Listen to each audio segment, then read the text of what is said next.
A glimpse of hope.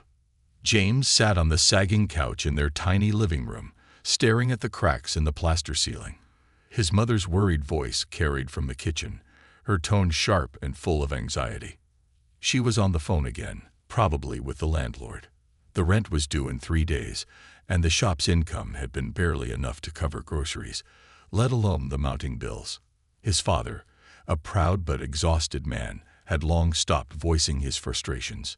Instead, he sat quietly in the evenings, staring at the flickering TV screen, lost in his thoughts. The weight of their situation was suffocating.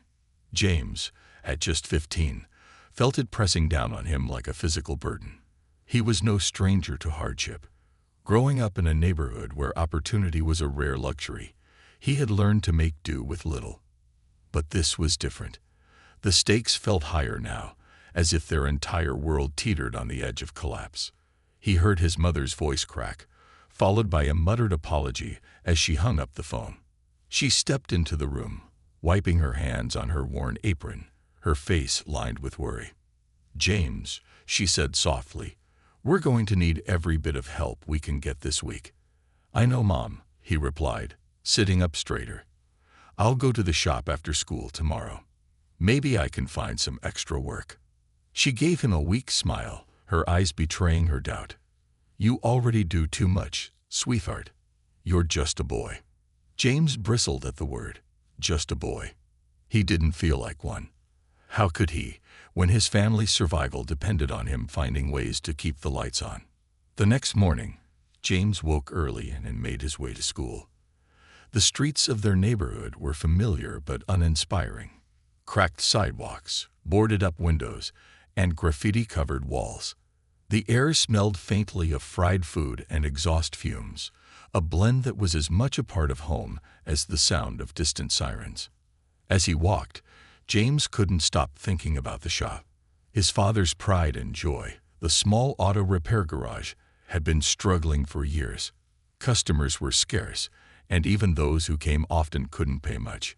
It was a miracle they'd managed to hold on to it this long. School felt like an afterthought, a place James went because he had to. He was a decent student, but his heart wasn't in it. His mind was always elsewhere, calculating how much money he could earn in a day or figuring out which bills needed paying first. That day, he sat in class, his pencil hovering over his notebook, as his teacher's voice became a dull hum in the background. By the time the final bell rang, James was itching to leave. He bolted out of the school gates, his backpack slung over one shoulder, and headed straight for home. He wasn't planning on staying long, just enough time to drop off his books before heading to the shop.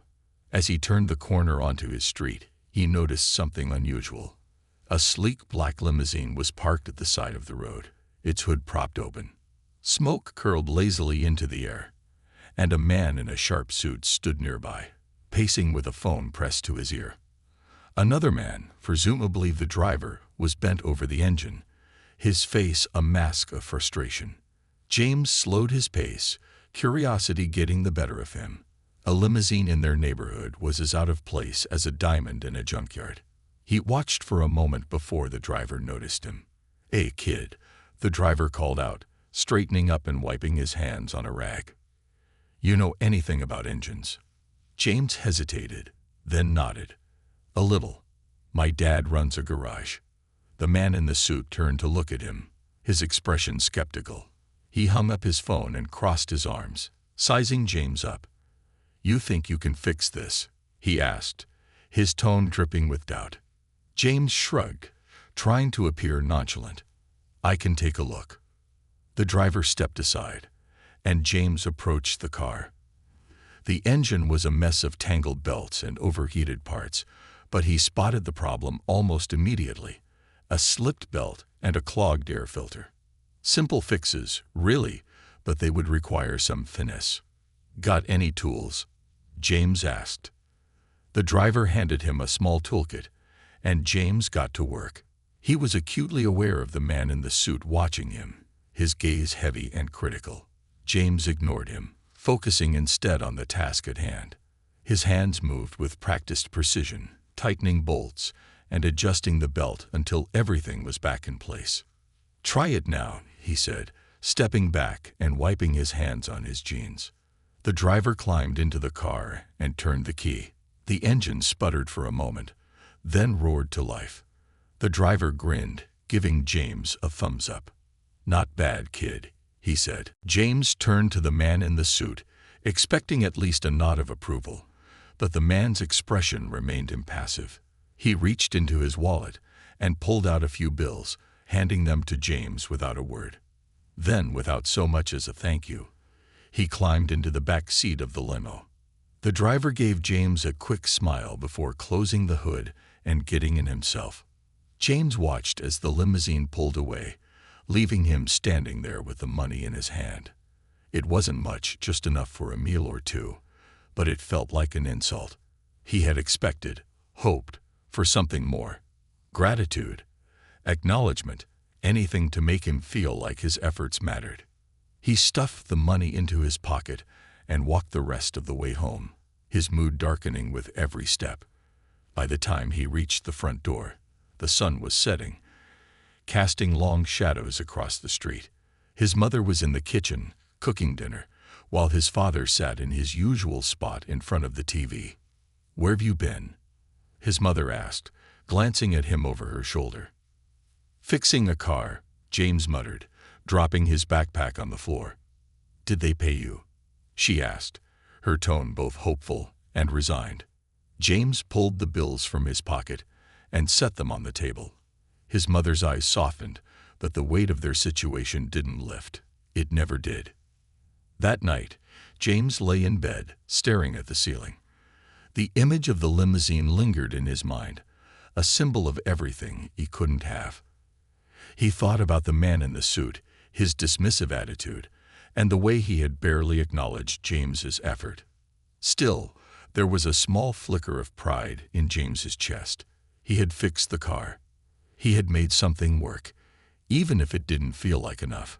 Tomorrow was another day, another chance to make a difference. The unseen visitor. The next morning, James woke to the sound of muffled voices outside.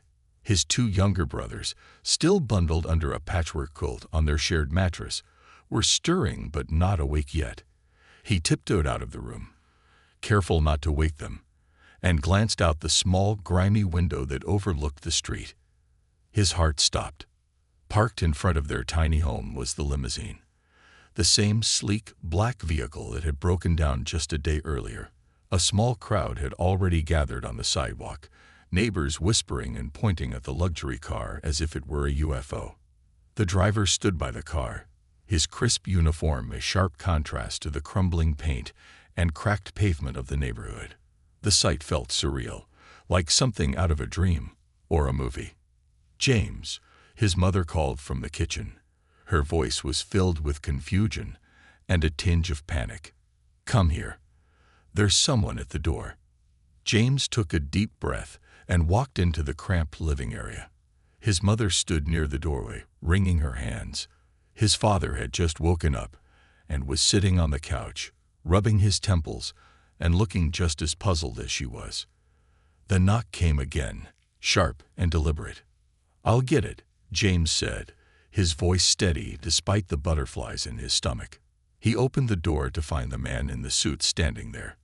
This time, his presence felt less hurried, less dismissive. His polished shoes glinted in the morning sunlight, and his expression was calm but unreadable. "James," the man said, nodding slightly. "May I come in?" James glanced back at his parents, who exchanged a look of confusion. His father stood, his hand resting protectively on the back of a chair, while his mother simply nodded. Sure," James said, stepping aside. The man entered, looking around briefly before his gaze settled on James. "I hope I'm not intruding," he said, his tone polite but firm. "I wanted to thank you properly for your help yesterday." James blinked. This was not what he had expected. Okay," he said, still unsure what to make of the situation. The man reached into his pocket and pulled out an envelope, handing it to James. "This is for you," he said. James stared at the envelope for a moment before taking it. It was thick, the kind of envelope you'd see in movies holding important documents. His fingers brushed over the seal, and he hesitated. "What is this?"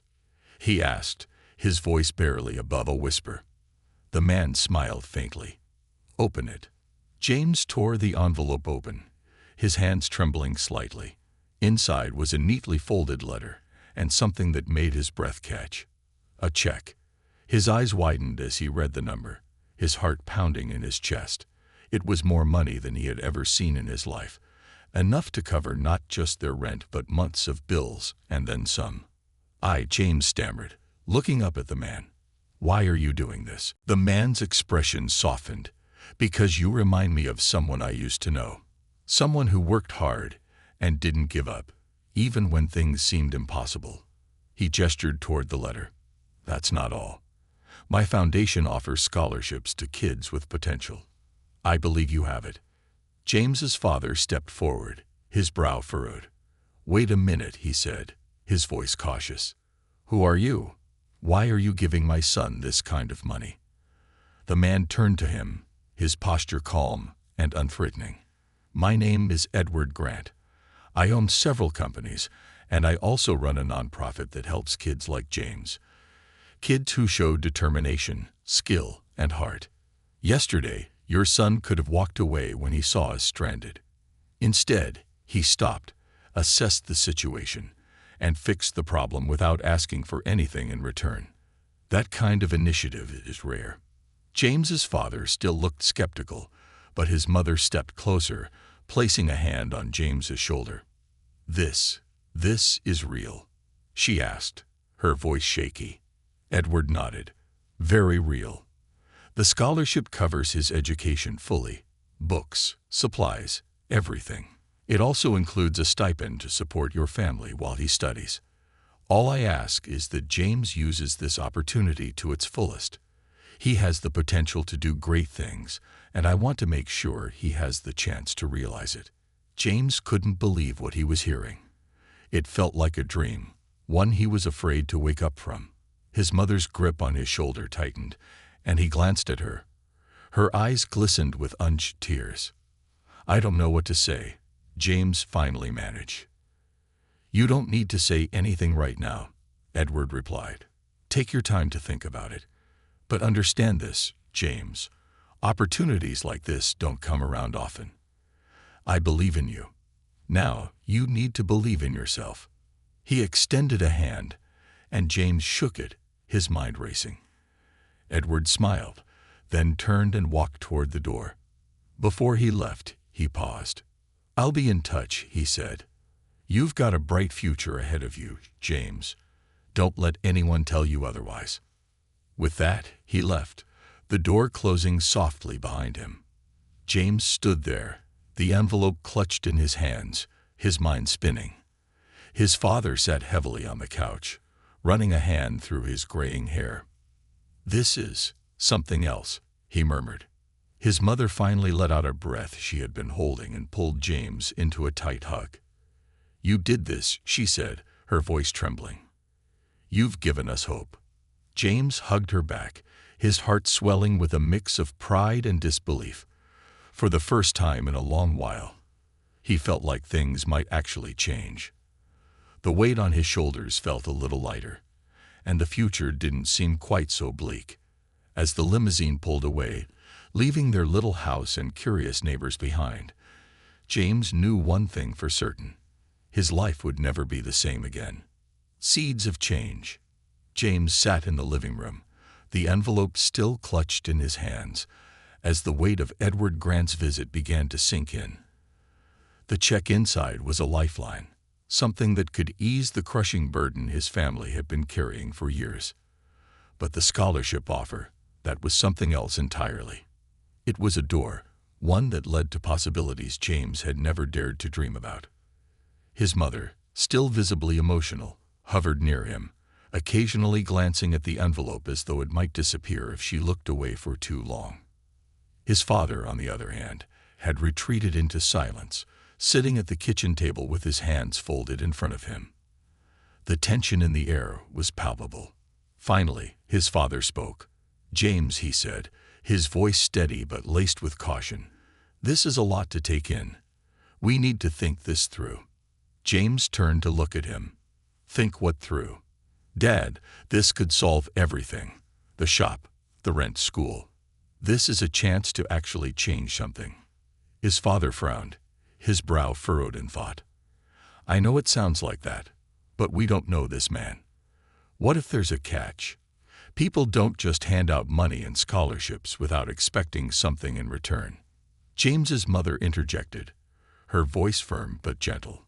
"Henry, sometimes people do good things simply because they can. You saw that man. He didn't look like someone who needed anything from us." His father let out a long sigh, rubbing his temples. "Maybe, but we need to be careful. We can't afford to take risks, not with everything so fragile." James felt a surge of frustration. "This isn't just about us, Dad. This is about a future, a real future. Don't you think it's worth the risk?" His father didn't reply immediately. Instead, he stared down at the worn surface of the table, his expression unreadable.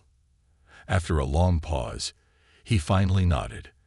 "We'll think about it," he said, though his tone lacked conviction. That night, James lay in bed, staring at the cracked ceiling. He couldn't stop thinking about Edward's words. "I believe in you. You need to believe in yourself."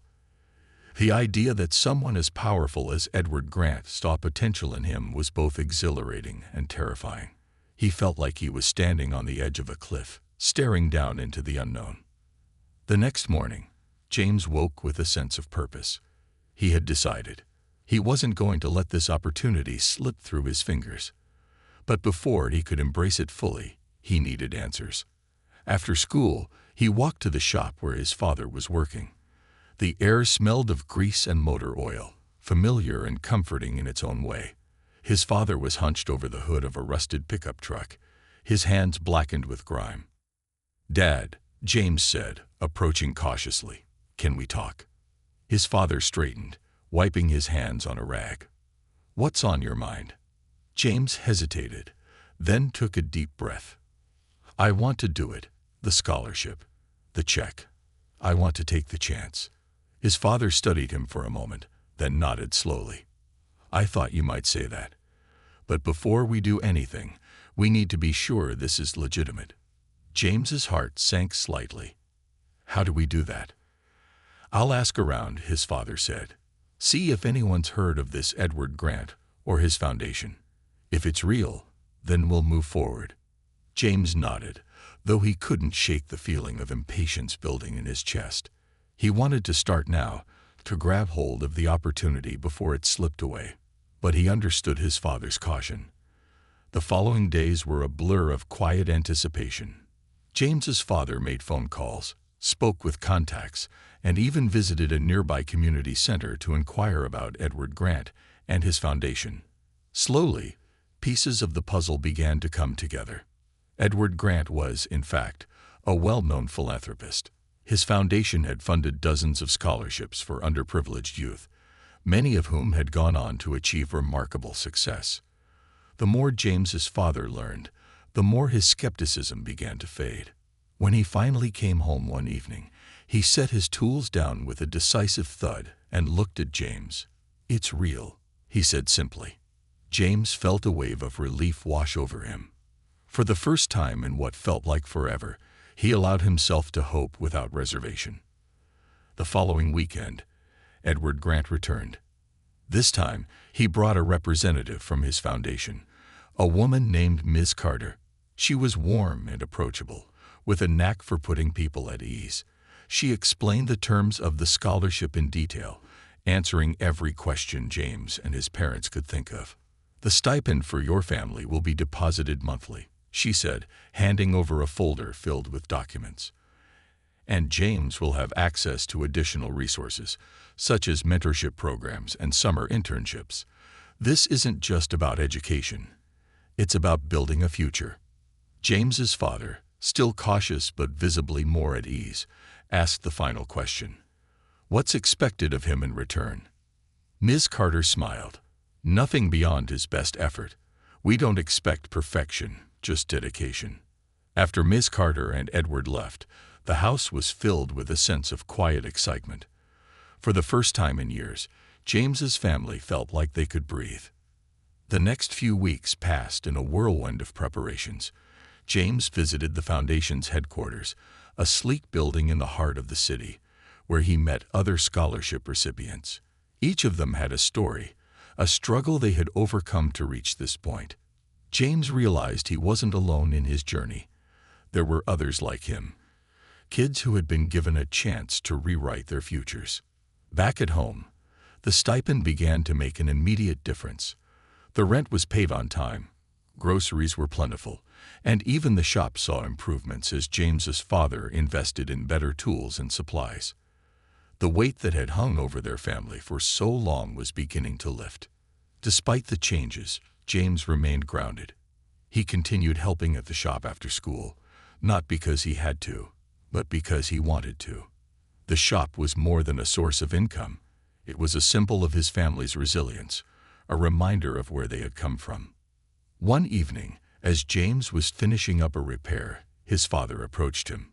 "You've grown up a lot these past few weeks," he said, his voice filled with pride.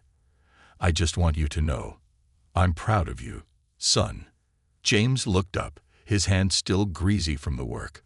"Thanks, Dad. But I couldn't have done any of this without you and Mom." His father smiled, clapping a hand on James's shoulder. "You're going to do great things, James. I know it." As James looked around the shop, he felt a deep sense of gratitude. The opportunity Edward Grant had given him was a gift, but it was his family's unwavering support that made it possible for him to seize it. He was no longer just a boy trying to survive. He was someone with a future, someone who could dream beyond the confines of his neighborhood. And for the first time in his life, he believed he deserved it. Embracing the challenge. As the months passed, James found himself stepping into a world he had only seen from afar. The scholarship required him to enroll in a prestigious private school across town, a place so different from his neighborhood that it felt like another planet. The school, with its sprawling green lawns, towering buildings, and state-of-the-art facilities, was a stark contrast to the worn-down public school he had attended all his life. The first day was nerve-wracking. James walked through the grand entrance, clutching his backpack tightly. He felt out of place, surrounded by students in neatly pressed uniforms and shiny shoes. They moved confidently, chatting in groups, their laughter echoing through the halls. James kept his head down, focusing on finding his first class. A new beginning. The classroom was bright and spacious, filled with rows of desks and a large digital screen at the front. James slid into his seat at the back, hoping to avoid attention. But his arrival didn't go unnoticed. A few students turned to look at him, their expressions curious, some even skeptical. James overheard whispers. "Who's the new kid? And did he transfer in late?" He ignored them, his focus on the notebook in front of him. He reminded himself why he was here. This was his chance to prove that he belonged, that he could rise to the challenge. The teacher entered, silencing the murmurs, and began the lesson. James quickly realized he was out of his depth. The other students seemed to grasp concepts effortlessly, while he struggled to keep up. The pace was faster than anything he'd experienced before, and the terms the teacher used felt foreign. By lunchtime, James was overwhelmed. He found a quiet corner in the cafeteria and sat alone, picking at the sandwich his mother had packed. He didn't mind being alone. He was used to it. But the stark contrast between him and the other students gnawed at him. They talked about vacations in Europe, summer internships at their parents' companies, and weekend outings to exclusive clubs. James couldn't relate to any of it, but he refused to let the differences defeat him. He pulled out a notebook and began reviewing the morning's lessons, determined to catch up. Building bridges. Over the next few weeks, James settled into a routine. He woke early to study, stayed late after school to ask questions, and spent his evenings at the Foundation's Learning Center, where mentors helped him bridge the gap in his education. It was exhausting, but James was determined to succeed. One day, during a particularly challenging math class, A girl sitting 2 rows ahead turned around and whispered, "Hey, do you need help with that?" James hesitated, unsure if she was serious, but her expression was friendly. Yeah, I guess," he admitted. She smiled and slid into the seat beside him. "I'm Maya. Don't worry, the first few weeks here are always tough. I've been here since middle school, and I still get lost sometimes." Her kindness was a welcome surprise. Maya walked him through the problem step by step, her explanations clear and patient. For the first time, James felt like he could breathe a little easier. After class, Maya introduced him to a small group of students who were part of a peer mentoring program. They were welcoming and supportive, offering tips on how to navigate the school's challenges. Slowly, James began to feel less like an outsider. The turning point. As the semester progressed, James found his footing. He discovered that while he might not have the same background as his classmates, he had something just as valuable: determination. He poured himself into his studies, spending late nights solving math problems, writing essays, and reviewing science concepts. His teachers began to notice his effort, often praising his work ethic during class. But the turning point came during a school-wide debate competition. Each class was required to participate, and James's teacher, noticing his growing confidence, encouraged him to join. James hesitated. Public speaking wasn't his strong suit, but eventually agreed, seeing it as another opportunity to push himself. The topic was one James felt deeply about. Can determination overcome privilege in achieving success? It hit close to home, and James spent hours preparing, researching statistics, and crafting his arguments. On the day of the competition, James stood nervously behind the podium, his palms sweaty. The auditorium was packed with students, teachers, and even some parents. He glanced at the opposing team, a group of polished students who exuded confidence. When it was his turn, James took a deep breath and began speaking. He shared his story, not the details of his family's struggles, but the essence of his journey, his belief in hard work, and his gratitude for opportunities. His voice grew steadier as he spoke, passion shining through his words. By the time he finished, the auditorium was silent. Then a ripple of applause began, growing louder until it filled the room. James felt a surge of pride, not because he had won the debate, though he had, but because he had found his voice, bringing it home. At home, things were improving too. The stipend from the foundation had allowed his parents to catch up on bills and make repairs to the shop. His father, once skeptical about the scholarship, now beamed with pride every time James shared a story from school. One evening, as James helped his father replace a carburetor, his father paused and looked at him. "You've grown, James. You're not just fixing cars anymore. You're fixing our future." James smiled, his chest swelling with pride. "I'm just doing my best, Dad. For all of us." A letter from Edward. One day, after a particularly grueling week of exams, James came home to find a letter waiting for him. It was from Edward Grant. His hands trembled slightly as he opened it. The letter was brief but powerful. Edward congratulated him on his progress, reminding him that challenges were merely stepping stones to greatness. He ended with a simple message. "The road ahead is long, James, but I know you'll walk it with courage. Remember, this opportunity isn't just for you. It's for everyone who believes in what you can achieve." James read the letter twice, then carefully folded it and placed it on his desk. Edward's words resonated deeply. This wasn't just about his success. It was about proving that kids like him, kids from struggling neighborhoods and humble beginnings, could achieve greatness when given the chance. As James lay in bed that night, he thought about how far he had come. The boy who had once felt trapped by circumstances was now standing on the threshold of a future filled with possibilities. But he knew the journey was far from over. Challenges would come, as they always did, but James was ready to face them. He wasn't just surviving anymore. He was thriving. And for the first time, He believed he could go as far as his determination would take him. Rising above expectations, as James walked into his second semester at the prestigious private school, a strange sense of normalcy began to settle over his new life. The initial awkwardness of being the new kid had faded, replaced by a cautious confidence. He had found his rhythm, juggling school, the foundation's programs, and his family's needs. But he knew the journey was just beginning. A new challenge. One chilly morning, James arrived at school to find an announcement posted in the main hallway. The school was hosting a Future Innovators Challenge, a competition where students would propose solutions to real-world problems using science, technology, or engineering. The winning project would receive funding for implementation, along with a significant scholarship. The competition immediately sparked James's interest. It wasn't just the scholarship, though that was a major incentive, but the chance to prove himself on a larger stage. Yet, as he read the details, doubt crept in. Many of his classmates had access to private tutors, expensive resources, and connections to experts. Could he really compete with that?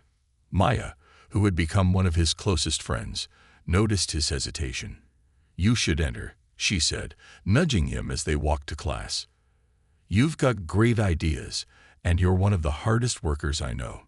James shook his head. "I don't know, Maya. This is next-level stuff. These kids have resources I can't even imagine."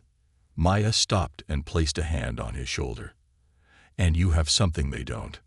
Perspective. You see problems in ways they never will because you've lived them. Don't underestimate that." Her words stuck with him. That night, as he sat at his desk, James thought about the competition. He remembered Edward Grant's letter, the belief the man had placed in him. If Edward thought he was capable, maybe it was time for James to believe it too. The idea takes shape. James's mind buzzed with possibilities as he brainstormed. What problem could he tackle that felt personal yet impactful? He thought about his neighborhood, the struggles his family and others faced daily. One issue stood out: unreliable electricity. Power outages were frequent in his area, leaving families without heat, light, or the ability to cook. It wasn't just inconvenient, it was dangerous, especially during harsh weather. The idea hit him like a bolt of lightning. A portable, low-cost energy generator that could run on readily available materials. It would be small enough for families to use in emergencies, but powerful enough to make a difference. Over the next few days, James sketched designs in his notebook. He researched existing technologies, comparing solar, wind, and kinetic energy solutions. At the Foundation's Learning Center, his mentors were amazed by his concept and offered to connect him with experts who could guide him. One evening, James approached his father at the shop. "Dad, I need your help," he said, holding up his notebook. His father wiped his hands on a rag and leaned over the workbench to look at the sketches. As James explained his idea, his father's face lit up. "This is brilliant, son," he said, his pride evident. "Let's make it happen." The shop became James's makeshift lab. Together, he and his father gathered scrap parts, old motors and wires. They spent hours tinkering, troubleshooting, and refining the design. James's brothers even got involved, holding tools or fetching supplies. Facing obstacles. As the competition deadline approached, James hit a major roadblock. The prototype worked in theory, but during a test run, the generator overheated and short-circuited. Frustrated, he sat on the garage floor, staring at the mess of wires and melted components. "I don't think I can do this," he admitted to his father, his voice heavy with defeat. His father crouched beside him, placing a hand on his shoulder. "James, nothing worth doing comes easy. You've come too far to quit now. Take a break, clear your head, and come back to it." James followed his father's advice. That evening, he walked through the neighborhood, observing the dimly lit streets and the flicker of candles in windows during a power outage. The sight reminded him why he had started this project in the first place. It wasn't about winning. It was about making a difference. With renewed determination, James returned to the shop. He adjusted the design, incorporating a cooling system to prevent overheating. The new prototype was bulkier but far more efficient. When he flipped the switch, the generator hummed to life, its light bulb glowing steadily. The presentation. On the day of the competition, James stood on the auditorium stage, his generator displayed proudly beside him. He wore his only dress shirt, which his mother had carefully ironed that morning. The judges, a panel of engineers, educators, and philanthropists, watched intently as he began his presentation. James explained the problem, describing the power outages in his neighborhood and their impact on families. He walked them through his design process, the challenges he had faced, and how he had overcome them. But it was when he powered up the generator that the audience leaned forward, their eyes widening with interest. "This isn't just a prototype," James said, his voice steady. "It's a solution for people like my family, who can't afford expensive backup systems. It's affordable, easy to use, and could make a real difference in communities that are often overlooked." When he finished, the room erupted into applause. Maya, sitting in the audience, gave him a double thumbs up, her grin wide. James stepped off the stage, his heart racing, unsure of how the judges would respond. The results. Hours later, the winners were announced. James sat in the audience, his hands clenched tightly together. When they called his name for first place, he froze, unable to believe what he had heard. Maya practically shoved him toward the stage, where the judges handed him a trophy and an envelope containing the scholarship award. As he stood there, the applause washing over him, James felt an overwhelming sense of accomplishment. This wasn't just a win for him. It was a win for his family, his neighborhood, and everyone who had ever doubted they could rise above their circumstances. A ripple effect. In the weeks that followed, James's story spread. Local news outlets picked up on the competition, calling him the boy who powered hope. Donations poured into the foundation, enabling them to fund more scholarships. James even received a call from Edward Grant, who congratulated him personally and encouraged him to keep pushing boundaries. Back at home, James's family celebrated quietly, sharing a special dinner his mother had prepared. His father, usually reserved, gave a toast. To James, he said, raising his glass of soda, "You didn't just fix an engine. You fixed our future." James smiled, his heart full. He knew this was just the beginning. The competition had given him confidence, but more importantly, it had shown him the power of using his knowledge to help others. He was no longer just a kid from a struggling neighborhood. He was someone who could inspire change. The legacy of a spark. The weeks following James's victory in the Future Innovators Challenge were a whirlwind of opportunities and growth. His story had captured the attention of not just his local community, but also the broader world. Articles about the young inventor from humble beginnings began circulating online, and soon James found himself in the spotlight. But amid all the attention, he stayed grounded, remembering the quiet strength of his family and the humble shop that had nurtured his creativity. A meeting that changes everything. One afternoon, while James was finishing homework in his room, his phone buzzed with a call from an unknown number. He hesitated but answered.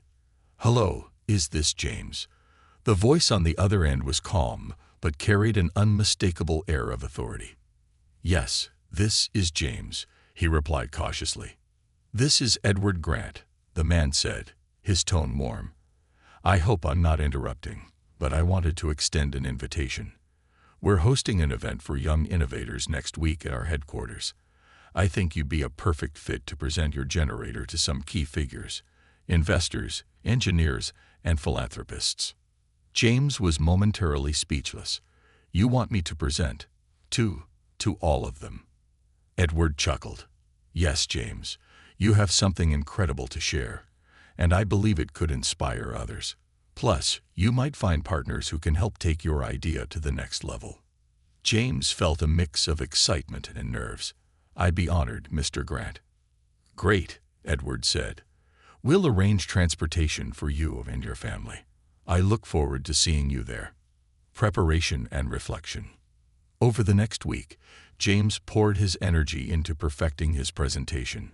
He worked late into the night, refining his generator, practicing his speech, and imagining the questions he might be asked. His family rallied around him, offering encouragement at every turn.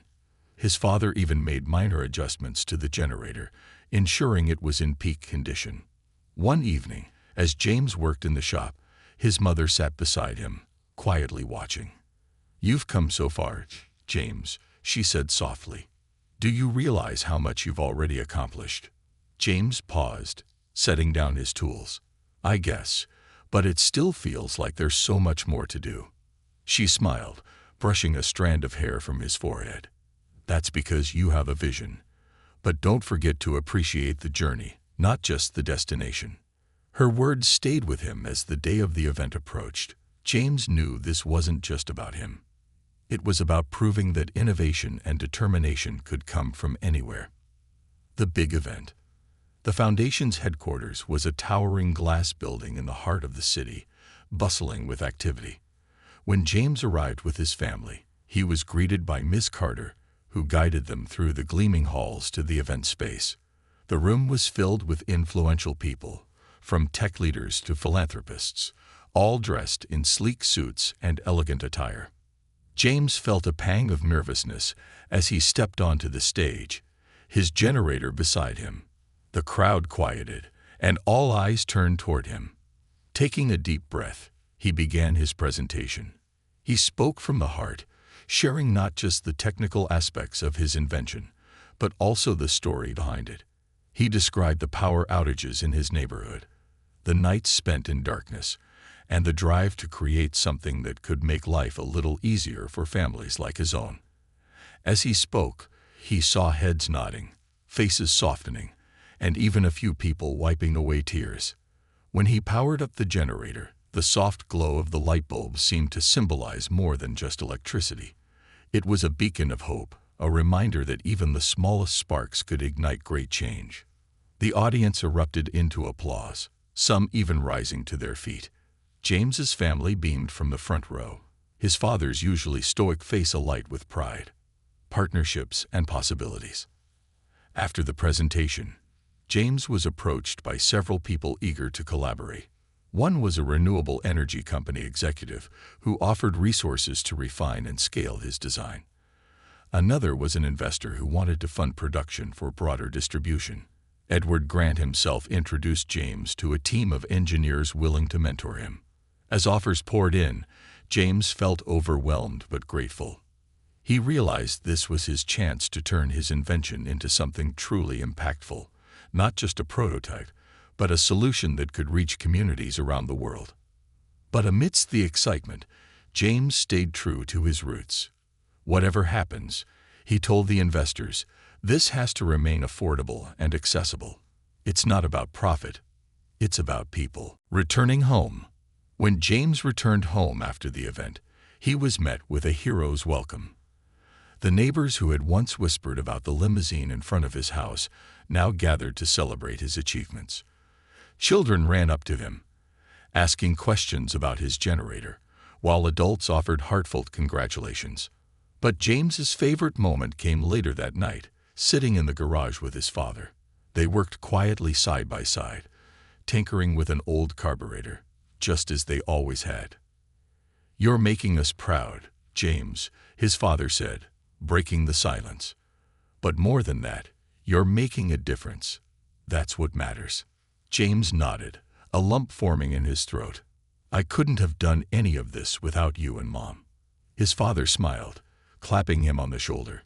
"We just gave you the tools. You're the one who built something with them. A legacy in the making." In the months that followed, James's generator went into production, supported by partnerships he had formed at the Foundation's event. The first units were distributed to families in his neighborhood, then to surrounding areas, and eventually to underserved communities across the country. Each unit bore a simple inscription, "Powered by Hope."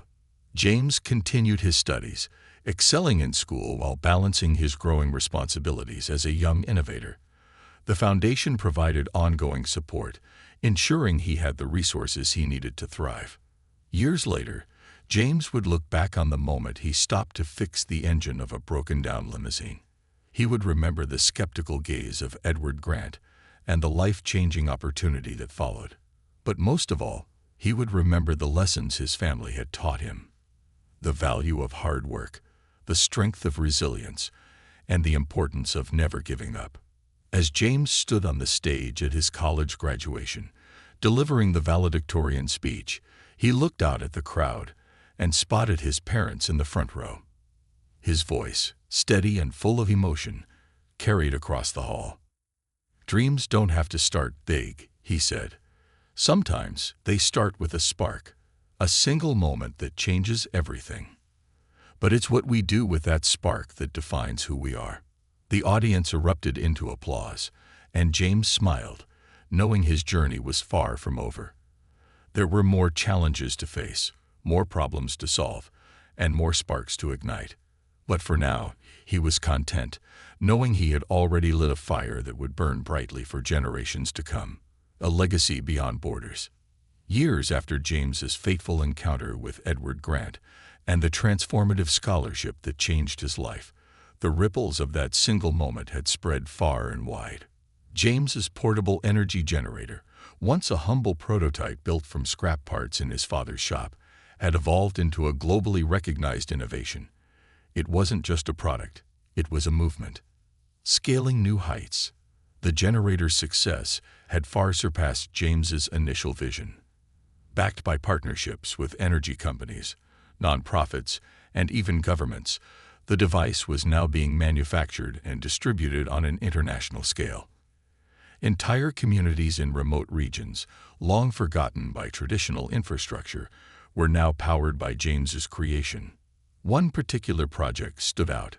James had been approached by a humanitarian organization to deploy his generators in a small village in sub-Saharan Africa that had never had access to electricity. When he arrived, the sight of children studying under dim candlelight and families cooking over open flames brought back memories of his own childhood struggles. Working alongside local engineers and community members, James helped set up generators in homes, schools, and health clinics. The impact was immediate. Children could study late into the night without straining their eyes. Clinics could refrigerate life-saving vaccines. Families could cook safely without inhaling harmful smoke. One evening, as James stood outside watching the village glow under the soft light of his generators, an elder approached him. She placed a hand on his shoulder and said, "You have brought light to more than our homes. You've brought light to our lives." The words stayed with James, a reminder of why he had started this journey in the first place, returning to his roots. Despite his global success, James never forgot where he came from. He made frequent trips back to his old neighborhood, visiting the shop where it had all begun. His father, now semi-retired, still tinkered with cars, though the shop had grown considerably thanks to James's support. One afternoon, James sat on the same worn stool where he had once sketched his first design. His father handed him a cup of coffee and settled into the chair across from him. "You've done well, son," his father said, his voice filled with pride. "But I have to ask, where do you go from here?" James smiled, leaning back. "There's always more to do, Dad. More people to help. I've been thinking about expanding the design, maybe integrating solar panels or exploring ways to make it even more efficient." His father chuckled. "You've always been like this. Even as a kid, you couldn't stop until you'd fixed every broken thing you found." James's smile faltered slightly. "Not everything, Dad. There's still so much work to be done, even here." His father nodded, understanding the weight of James's words. "Then don't stop, son. Keep going. Inspiring the next generation." James had always believed that true success wasn't just about what you achieved, but about how you lifted others along the way. To that end, he launched the Spark Initiative, a program dedicated to nurturing young innovators from underserved communities. The initiative provided mentorship, resources, and funding for students who showed potential but lacked opportunities, just as Edward Grant had done for him. One of the first recipients was a bright-eyed girl named Elena from a struggling urban neighborhood. She had designed a water filtration system using discarded materials, a solution born from her family's struggles with access to clean water. Watching her present her idea at a Spark Initiative event, James felt a swell of pride.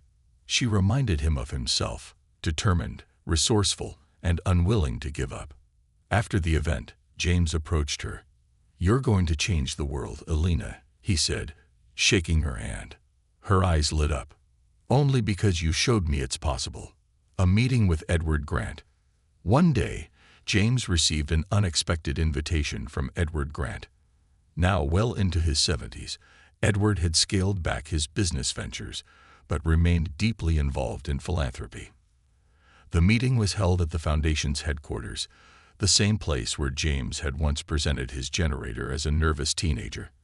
When James entered Edward's office, he found the older man standing by the window, gazing out at the bustling city below. "James," Edward said, turning with a warm smile, "it's good to see you." "You too, Mr. Grant," James replied, shaking his hand. They sat down, and Edward gestured to a folder on his desk. "I've been following your journey closely. What you've accomplished is extraordinary." James felt a flush of pride, but shook his head. "It all started with you, sir. You believed in me when no one else did." Edward chuckled. "I saw something in you, James, but you're the one who made it happen. And now you're doing the same for others. That's the real legacy." The conversation shifted to future plans. Edward revealed his intention to pass the Foundation's leadership to a younger generation and asked James to take on a more active role in shaping its direction. "I can't think of anyone better to carry this forward," Edward said. James hesitated, overwhelmed by the responsibility. But as he looked at Edward, he realized this was an opportunity to expand his impact even further. "I'd be honored," he said finally. A vision for the future. Years later, James stood on a global stage, addressing a packed auditorium at an international innovation summit. Leaders, scientists, and dreamers from all over the world had gathered to hear him speak. Behind him, a massive screen displayed images of the villages, neighborhoods, and lives his work had touched. He began his speech not with statistics or technical jargon, but with a story. The story of a boy who had fixed a limousine engine on the side of the road, and in doing so, set his own life in motion. "I've learned that innovation isn't just about technology," James said, his voice resonating with conviction. "It's about people. It's about giving hope to those who've been told they don't matter. It's about creating opportunities where none existed. And it's about never forgetting where you came from, no matter how far you go." The audience erupted into applause, a standing ovation that lasted for minutes. James felt a deep sense of fulfillment, knowing he had stayed true to his values. Back home. After the summit, James returned home, not to the bustling city or the Foundation's sleek offices, but to the modest neighborhood where his journey had begun. He visited the shop, now run by his younger brothers, who had grown into skilled mechanics. The generator that started it all sat proudly on a shelf, a relic of humble beginnings. As James stood outside, watching the sun set over the familiar streets, a group of children ran past, laughing and playing. One of them stopped and looked up at him. "Are you the guy who made those lights?" the boy asked, pointing to a nearby house powered by one of James's generators. James crouched down, smiling. "Yeah, I am." The boy's eyes widened. "That's cool. I want to do that someday." "You can," James said, placing a hand on the boy's shoulder. "You can do anything you set your mind to." As the boy ran off to join his friends, James felt a profound sense of purpose. His journey had come full circle, but it was far from over. The spark he had ignited years ago was now a roaring flame, lighting the way for others to follow. James turned and walked down the street, the weight of his journey replaced by the certainty that his legacy would live on, not just in the technology he had created, but in the lives he had inspired. The future was bright, and James was ready to keep building it. The world takes notice. James's journey had become more than a personal triumph. It was now a global story of resilience, ingenuity, and the power of giving back. His work had evolved from creating portable generators to pioneering innovative solutions that tackled systemic problems affecting underserved communities worldwide. With each new success, James faced greater challenges, but also greater opportunities to make a difference. The Global Energy Summit. A year after his speech at the International Innovation Summit, James was invited to the Global Energy Summit in Geneva, Switzerland.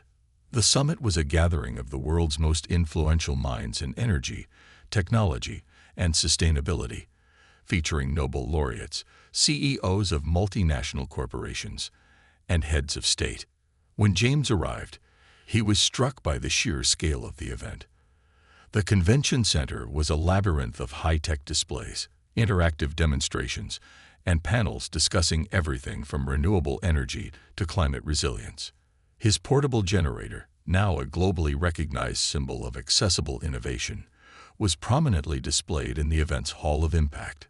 James was scheduled to give a keynote address, but what excited him most was a private roundtable discussion with policymakers and energy leaders.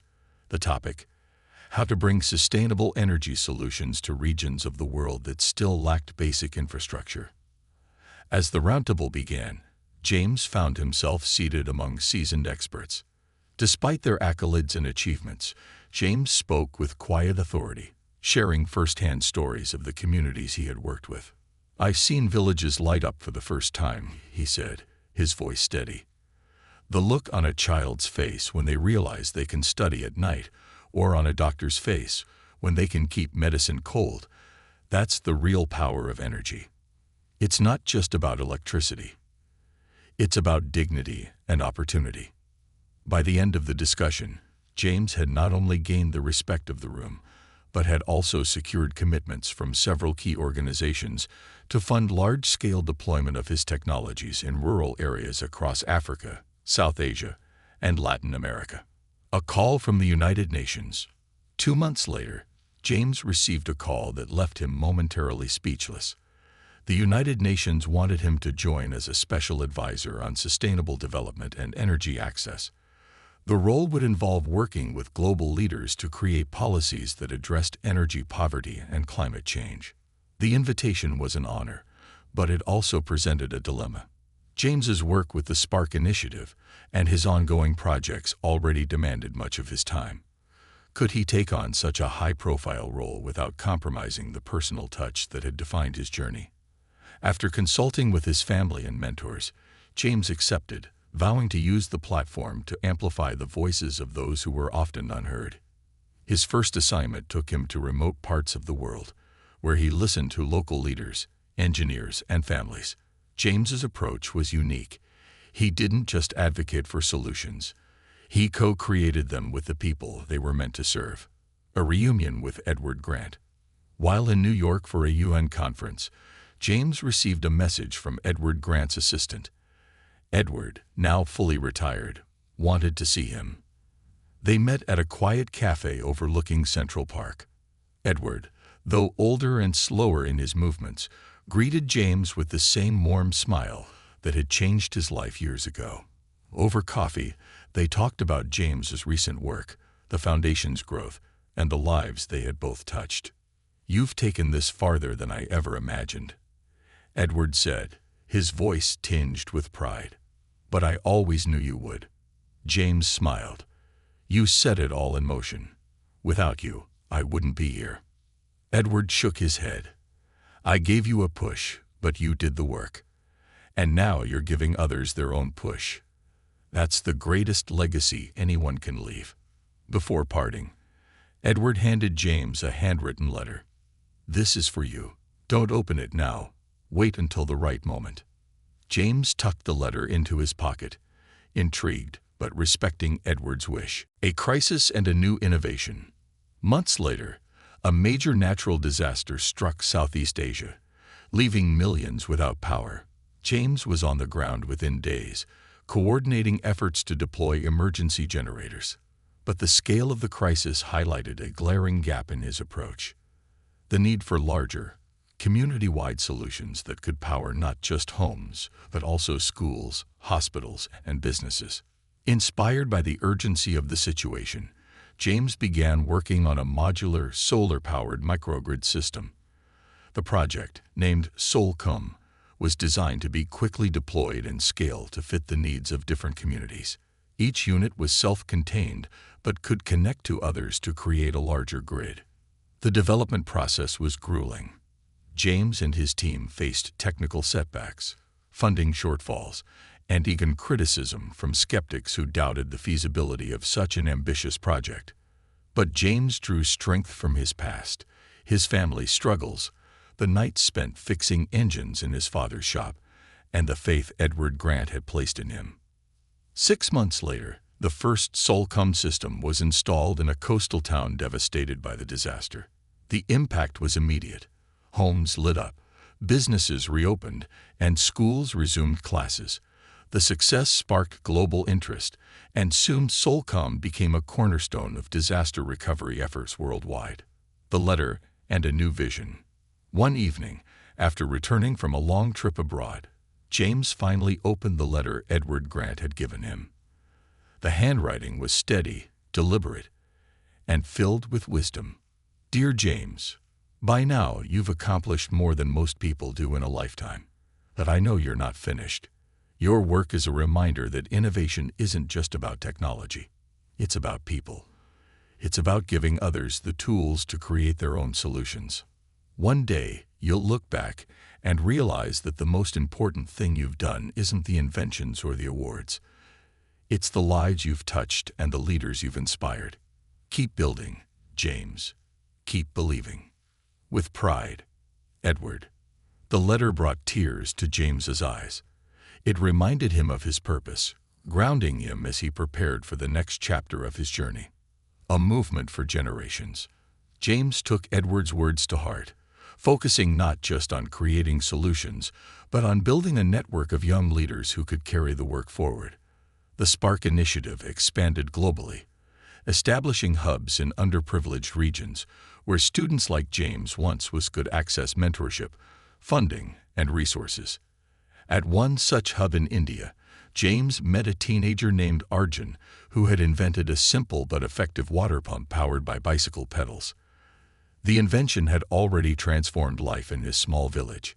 Watching Arjun demonstrate the pump, James saw a glimpse of his younger self.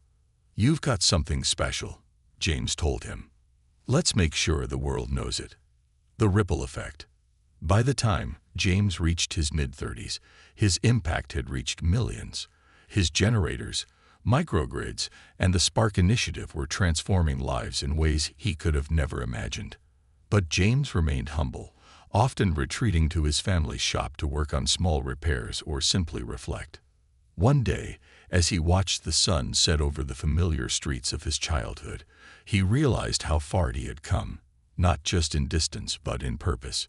He wasn't just fixing engines or creating devices. He was empowering people to light their own paths.